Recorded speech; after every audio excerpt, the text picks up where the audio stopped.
मैं डॉक्टर अतुल शाही। आज हम लोग एक नए टॉपिक शिक्षण व्यवहार एवं अंतःक्रिया विश्लेषण अर्थात teaching behaviour and interaction analysis पर चर्चा करेंगे। शिक्षण क्रमिक एवं लगातार परिवर्तन प्रक्रिया के रूप में चलती चली आ रही है।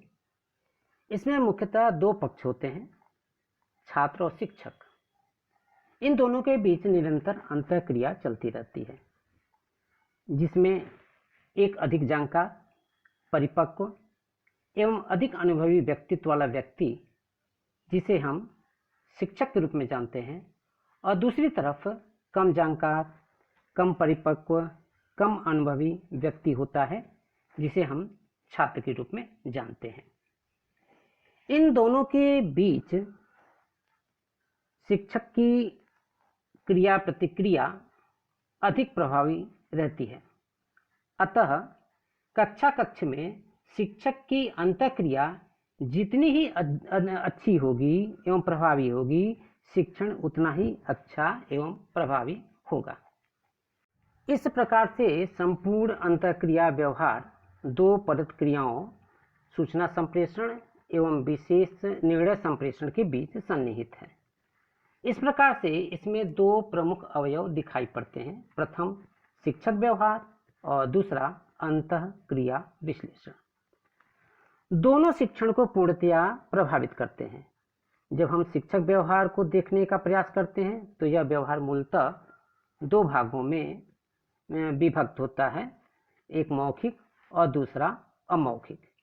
अतः सबसे पहले हम शिक्षक व्यवहार के बारे में हमें देखना चाहिए, अर्थात शिक्षक व्यवहार क्या है। जहाँ तक शिक्षक व्यवहार का संबंध है, शिक्षक व्यवहार शिक्षण व्यवहार से अलग संप्रत्यय है। शिक्षण व्यवहार में अनेक प्रकार की क्रियाकलाप सम्मिलित होते हैं, जिसका मुख्य उद्देश्य होता है शिक्षण अधिगम के उद्देश्यों की प्राप्ति।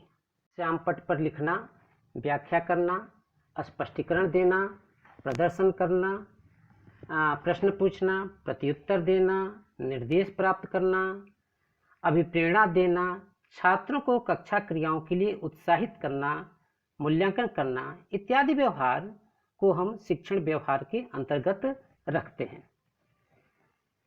किसी विद्वान ने कहा है कि शिक्षण व्यवहार के संबंध में कहा है कि शिक्षण व्यवहार वह व्यवहार होता है जिसके माध्यम से हम छात्रों में अभिप्रेरणा जागृत करते हैं, यानी कि उसके अंदर अभिप्रेरित करने की क्षमता उत्पन्न करते हैं। एक तरह से शिक्षण व्यवहार कल्पित शिक्षण व्यवहार या गतिविधियां या कृत्यों की एक प्रणाली बन जाती है, जिसका विश्लेषण प्रत्येक विशिष्ट गतिविधियों या कार्य या संचालन के संदर्भ में किया जा सकता है।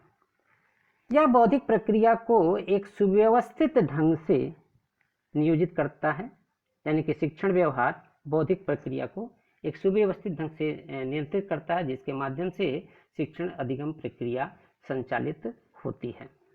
दूसरी ओर शिक्षण व्यवहार में शिक्षक के व्यक्तित्व की विशेषताएं, उसकी अभिवृत्तियां, उसका प्रभुत्व, उसकी संवेदनशीलता तथा उसके शाब्दिक एवं अशाब्दिक व्यवहार शामिल होते हैं। इस संबंध में रियांस का कथन है कि शिक्षक व्यवहार उन व्यक्तियों के व्यवहार या क्रियाओं के रूप में परिभाषित किया जा सकता है जो वे करते हैं तथा जिन क्रियाओं को करने की उनकी जरूरत होती है, विशेषकर ऐसी क्रियाएं जो अधिगम के लिए निर्देशन अथवा मार्गदर्शन से संबंधित हो। शिक्षक के व्यवहार की दो विशेषताएं होती हैं। पहला, शिक्षक का व्यवहार उसकी परिस्थिति, कारकों तथा विशेषताओं के आधार पर होता है, और दूसरा, शिक्षक के व्यवहार का निरीक्षण संभव है। चूंकि शिक्षक के व्यवहार का निरीक्षण संभव है, अतः उसका मापन भी किया जा सकता है, उसको मापित भी किया जा सकता है। मेडले तथा मिर्जल, विडाल, फ्लैंडर्स तथा अमीडान तथा गालवे ने अनेक समयों में कक्षागत परिस्थितियों में क्रमबद्ध उपागम के माध्यम से शिक्षक व्यवहार का अध्ययन करने के प्रयास किए। क्रमबद्ध उपागमों के माध्यम से क्रमबद्ध निरीक्षण किया जाता है। क्रमबद्ध निरीक्षण एक ऐसी प्रक्रिया है जिसमें कक्षा व्यवहारों का निरीक्षण बिना किसी पूर्वाग्रह के किया जाता है। दूसरे शब्दों में यदि हम कहें तो क्रमबद्ध निरीक्षण प्रविधि के द्वारा शिक्षक क्रियाओं या शिक्षण व्यवहारों का निश्चित नियमों के अंतर्गत विश्लेषण किया जाता है। शिक्षक की कार्यकुशलता, उसकी क्षमता का अनुमान उसके शिक्षण की प्रभावशीलता के रूप में लगाया जा सकता है, परंतु शिक्षक का वस्तुनिष्ठ मूल्यांकन शिक्षक के व्यवहारों और छात्रों के साथ होने वाली अंतःक्रिया के द्वारा किया जा सकता है। अंतःक्रिया विश्लेषण का अर्थ है ऐसी प्रणाली जिसके द्वारा कक्षा कक्ष में घटने वाली घटनाओं का व्यवस्थित तथा वस्तुनिष्ठ निरीक्षण कर वैज्ञानिक विश्लेषण किया जाता है। यह एक प्रकार की विशिष्ट शोध क्रिया है जिसकी सहायता से कक्षागत स्थिति में सभी क्रियाओं या व्यवहारों का निरीक्षण, अंकन तथा विश्लेषण किया जाता है। ओवर के अनुसार क्रमबद्ध निरीक्षण प्रणाली वह उपयोगी साधन है जिसके माध्यम से अधिगम की स्थितियों के चरों की अंतःक्रिया को पहचानना, वर्गीकरण, मापन एवं अध्ययन किया जाता है।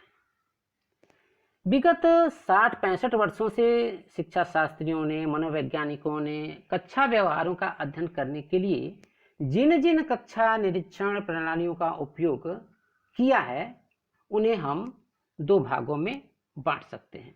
पहला संकेत प्रणाली जिसे हम साइन सिस्टम कहते हैं, और दूसरा श्रेणी या वर्ग प्रणाली जिसे हम कैटेगरी सिस्टम के नाम से जानते हैं। संकेत प्रणालियों में शिक्षक के व्यवहारों की सूची दी जाती है। इसमें जो निरीक्षक होता है वह शिक्षक के उन व्यवहारों पर निशान या संकेत लगाता है जिसका प्रदर्शन कक्षा में होता है। वर्ग या श्रेणी प्रणाली में विभिन्न व्यवहारों को समुचित वर्ग श्रेणियों में संपन्न होने के क्रम में लिखते जाते हैं। कक्षा की प्रत्येक 3 या 3 से कम सेकंड के समय में होने वाली जो घटनाएं होती हैं उसका भी अंकन किया जाता है और उसको नोट करके यह देखा जाता है कि यह जो घटना या व्यवहार जो कक्षा में हुआ किस वर्ग या श्रेणी में आता है। इस संबंध में एंडरसन ने 1935 में, हेलन तथा ब्रूअर ने 1945 में तथा मैरी फ्रांसिस ने 1946 में कक्षागत अंतः प्रक्रिया विश्लेषण के क्षेत्र में कार्य प्रारंभ किया। लिपिट ने 1943 में कर्ट लिपिन की मदद से विभिन्न प्रकार के नेतृत्व के प्रभावों का अध्ययन किया।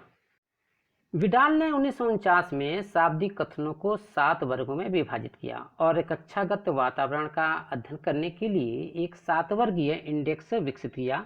जो 7 वर्ग थे वे थे विशिष्ट तथ्यों, विधियों, साधनों का ज्ञान, दूसरा था अनुवाद, तीसरा था अर्थापन, चौथा प्रयोग, पांचवा विश्लेषण, छठा संश्लेषण और 7वां मूल्यांकन। 1950 में रॉबर्ट वेल्स ने अंतःक्रिया विश्लेषण को एक अनुसंधान तकनीकी के रूप में विकसित किया या अनुसंधान तकनीकी के रूप में इसका प्रयोग प्रारंभ किया। 1991 में एन.ए. फ्लैंडर्स ने शिक्षक व्यवहार के अध्ययन के लिए 10 वर्ग श्रेणी प्रणाली की रचना की।